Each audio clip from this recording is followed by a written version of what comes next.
اگر پانی کے اوپر کوئی لہر نہیں تو اس کا مطلب ہرگز یہ نہیں کہ اس کی تہہ میں کوئی طوفان نہیں، کوئی مگرمچھ نہیں۔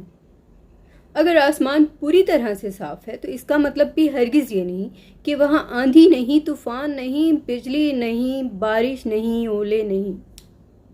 اور اگر زمین پہ کوئی ہلچل نہیں تو اس کا مطلب بھی ہرگز یہ نہیں کہ اس میں کیڑے مکوڑے نہیں، لاوا نہیں۔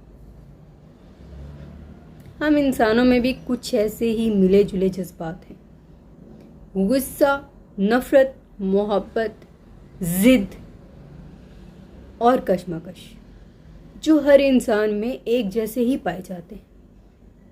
اگر کوئی آپ کا قریبی دوست یا قریبی چاہنے والا، کوئی رشتہ دار یکدم خاموش ہو جائے تو سب سے پہلے اپنے آپ کو اندر سے اچھی طرح جانچ پڑتال کیجیے کہ کس بات کے بعد سے وہ شخص خاموش ہوا، اس کو چپ لگ گئی۔ پھر یہ طے کیجیے کہ اس کی چپ نفرت کی وجہ سے ہے، محبت کی وجہ سے ہے، ضد کی وجہ سے ہے، یا پھر کسی کشمکش کی وجہ سے ہے۔ یہ ساری فیلنگز ہمارے اندر ہیں۔ ہمیں اگر اپنے کسی بہن بھائی پہ غصہ آ جاتا ہے اور ہماری خاموشی جو ہے وہ صرف اس لیے ہوتی ہے کہ اس میں غصہ بھی ہے، ضد بھی ہے، محبت بھی ہے، کشمکش بھی ہے اور تھوڑی بہت نفرت بھی ہے۔ غصہ چھوڑو، اس نے دل دکھایا ہے، اب بات ہی نہیں کرنی۔ پیار، چلو کوئی بات نہیں، خیر ہے، اسے بات کرنی ہوگی، خود بات کرے گا۔ ضد، میں کیوں پہل کروں؟ دل اس نے دکھایا ہے، بات بھی اسی کو کرنی ہوگی۔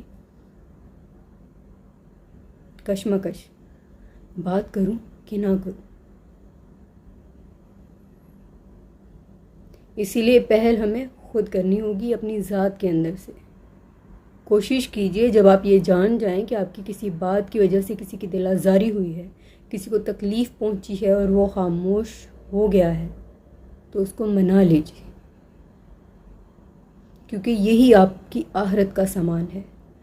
دنیا میں آپ سفر کو انجوائے کرنا چاہتے ہیں تو اپنا سامان کم سے کم رکھیے، لیکن اپنے آخرت کے سفر کو انجوائے کرنا چاہتے ہیں تو اپنا سامان نیکیوں سے زیادہ رکھیے۔ جتنا سامان زیادہ ہوگا اتنی فکر کم ہوگی۔ کیا پتہ کیا چیز اس پاک پروردگار کو آپ کی پسند آ جائے۔ خوش رہیں۔